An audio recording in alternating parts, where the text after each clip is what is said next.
Hey, I'm Ron Drotos from keyboardimprov.com, and welcome to our journey through the real book number 214, which is Little Waltz by Ron Carter. Great jazz bass player, became famous with Miles Davis' 1960s quintet, but has done much more than that. Huge studio musician too, recorded many albums. This is number 214 in the real book, and it's on page 250 because I've numbered the tunes. It's the 214th tune. But some of the tunes have 2 pages, so that's why it doesn't always correspond to the number. This is the 6th edition, which is falling apart, which is a badge of honor that the book's been used. 6th edition, this is the C version for C instruments. If you play trumpet or saxophone, you know, find the version in B flat or E flat for you. Let's see, I totally lost my page here. There we go. And this whole series of online jazz piano lessons is to get us to look at the tunes beyond the notes on the page. So how does this relate to other tunes? How does it relate to the type of micro-genre it's in, whether it's a ballad or a waltz or a swing tune or straight eighths? And also how we can interpret it and how we can learn from it. That's a big thing we're going to get into here with deep listening. So here we go. So Ron Carter, great jazz bass player. Very influenced by classical music too, and into classical music. He started playing the cello when he was a kid, and he has kept his connection with classical music throughout the years. And it's a jazz waltz, and if we wanted to play this as a typical jazz waltz, you know, jazz waltz is one of the most famous is Someday My Prince Will Come, right? So the original version as a straight waltz, like a ballroom dancing waltz, would have been 1, 2, 3, 1, 2, 3, 1, 2, 3, 1, 2, 3, 1, 2, 3, right? Great, sort of like, you know, Chopin's Minute Waltz, you know, that kind of thing. 1, 2, 3, 1, 2, 3. In a jazz waltz, we just kind of jazz up those rhythms. 1, 2, and 3, 1, 2, 3, and 1, 2, 3.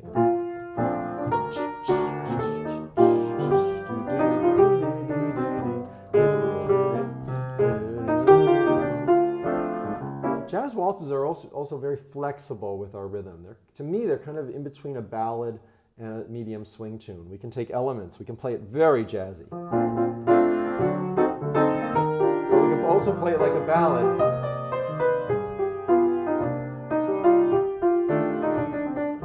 And mix it up.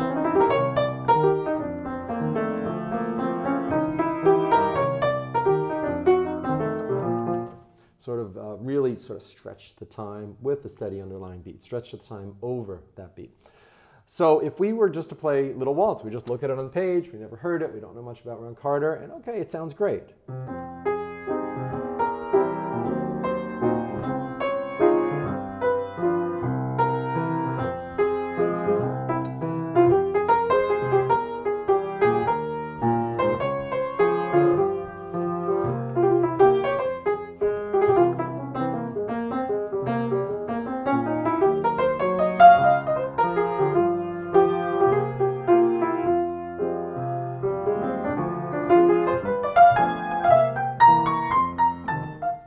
It sounds wonderful like that. We can play it like that. There's nothing wrong with that. Matter of fact, it's great. We're playing the tune. We're having fun. However, we could also dig a little deeper and try some other approaches. And it's going to lead us to a really great way to develop our musical ears and get into the music. I'm using the word deep in a very deep way. So Ron Carter, you know, if you look at, you know, listen to his original version, which is on his album Uptown Conversation, I think 1969. And then in the 70s, there's a video from the 70s with Ron Carter and Herbie Hancock on piano and Billy Cobham on drums. And Herbie and Ron had played right in the 60s Miles Davis group together, lots of collaborations over the years. And Billy Cobham was the drummer in their trio for a while. And it's very different. You know, I think it's Ron Carter just plays the C, the melody, and then Herbie just plays that top note, and they listen. It's very pure. It's not jazzy at the beginning. And I'm thinking, first of all, what's Herbie getting out of that experience? Why? Because he's obviously into it. You can see his face. He's really listening to the music, and it's very pure. It's pure in a way that some jazz is. Some Keith Jarrett slow pieces. Lots of players do that, but it's not as common, right, as just sort of playing a lot, right, as great as that is. So it's more common in classical music and some world musics like shakuhachi flute from Japan, genres like that. But in classical, like a Chopin prelude, just listening to these simple, right? Okay, where's that going? And that's really how we can develop ourselves as musicians, even if we don't always play that simply, to be able to do that and listen deeply and take it in. So the clue is in this video that I had seen Ron Carter make, where somebody asked him how he practiced. And you know, he's a bass player, so he would play like 5 notes in a scale or the whole scale, and he would find different ways to play them. Like he wouldn't just go sequentially, he'd go bum, bum, bum, bum, and he'd move around strings and just find all these different ways to learn the fingerboard, the neck of the bass, and see the relations and hear the relations. And if you listen to him play the melody, it's on the Uptown Conversation, you can hear him really play it.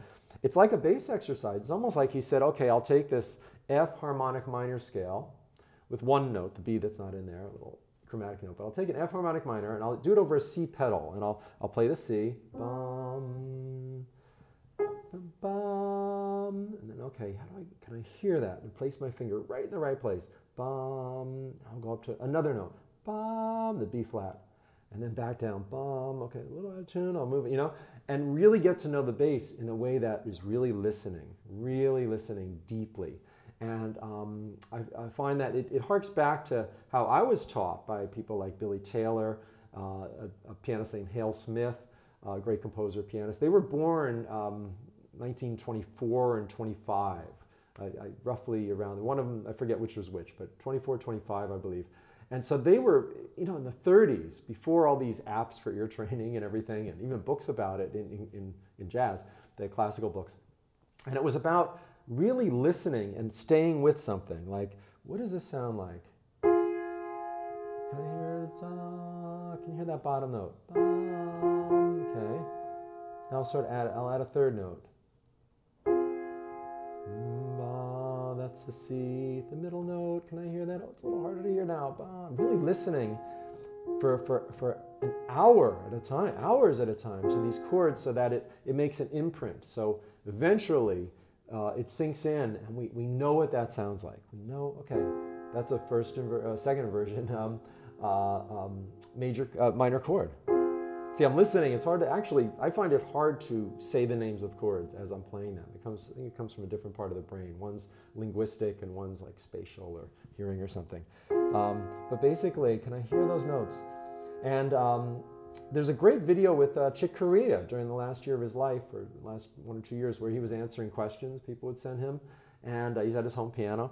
And they asked him about hearing chord voicings. And he didn't say, you know, it's great, these apps, these ear training apps, where they play an interval and you say, oh, okay, all right, perfect fifth, okay, perfect fourth, and you know, you move on to the next. But that does happen very quickly usually. So in addition to that, this kind of listening is arguably even much more valuable.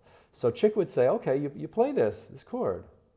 Okay, can I hear that ninth? I couldn't really hear it, so I'll play it without it. This is what Chick did. And now I'll add it back. Oh yeah, bum, I can really clearly hear that now. Now I'll play it without it. And then he demonstrates a little, he says, you know, hey man, you got to work at it, right? It's like, yeah, Chick probably did that for 5 hours a day when he was a teenager and early 20s, you know, in the early mid-60s, right? Listen, deep listening to just slowing down our pace and absorbing it really deeply.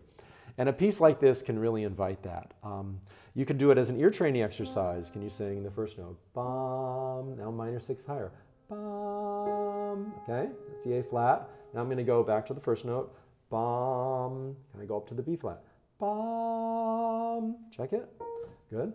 Bum, bum, the octave. Bum, bum. See, my C wasn't in tune. Bum, bum, the minor ninth. Bum, bum. Now, major seventh. Bum, bum. No, bum, bum, bum, bum, bum, bum.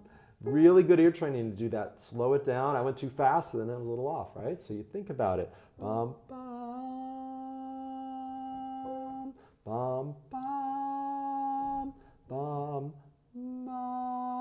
there it goes. Bum, bum, bum, bum. You can even go C, A, or C, A flat, either one. Sometimes you don't have to say the flats. You can just think them. That's one of the solfege methods, a French solfege method. So this is an invitation to go deeply into the sound, and then maybe it evolves into the jazz thing, maybe it doesn't.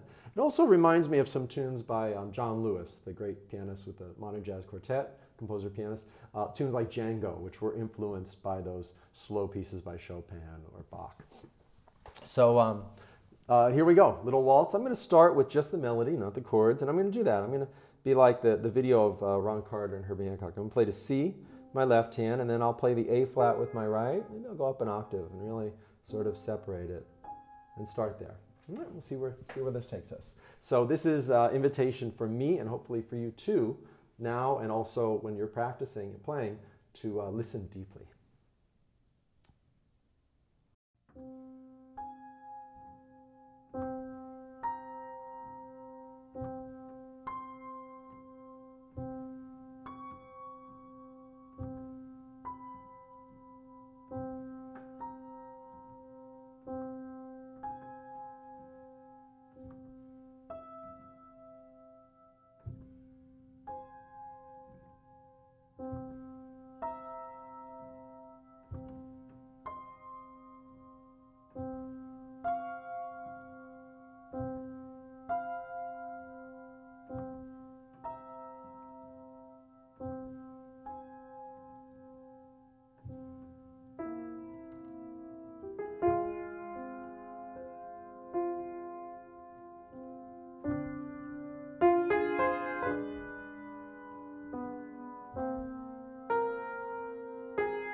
wonderful experience to do something like that. And it's almost irrespective of how the music comes out. It's about the process of just listening. Like even that major chord at the end, you know, we don't end with a triad too much. I mean, he says F. He doesn't say F6, F major 7.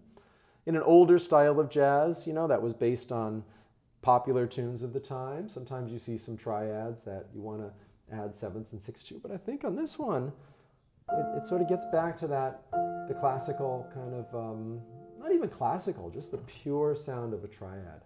Art Tatum would play triads. You know, Keith Jarrett on a ballad will play triads. We don't always need to get that 7th in there, right? It's what we're hearing in our head. And by listening, we can be more in touch with what we're hearing with our minds. So thanks for joining me here. Good luck with your own playing. Hopefully this inspires you to check out some of these tunes or just get to know more about Ron Carter, Herbie Hancock, and deep listening. Good luck with everything. Enjoy the journey and let the music flow.